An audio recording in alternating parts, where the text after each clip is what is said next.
చేయలేకపోయాను. ఫ్రెయిరిన్ నన్ను బలవంతంగా తీసుకొచ్చింది అని అనుకుంటుంది, కానీ అది ఏమాత్రం నిజం కాదు.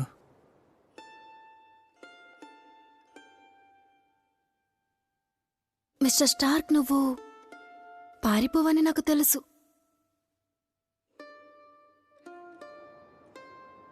నిజానికి నువ్వు ఆ రోజు నన్ను ప్రోత్సహించావు కాబట్టే నీతో కలిసి నేను ప్రయాణించాలి అని అనుకున్నాను. నేను చెప్పేది నీకు ఇంకా అర్థం కాలేదు కదూ? ప్రతిదానికి భయపడే నన్ను ఇంత దూరం తీసుకొచ్చిన వాళ్ళల్లో ఫ్రెయిరినే కాదు, నువ్వు కూడా ఉన్నావు. మిమ్మల్ని వదిలి నేను ఎక్కడికి వెళ్ళను. అందుకే నాతో కాస్త మంచిగా ఉండు. సరే, ఉంటాను.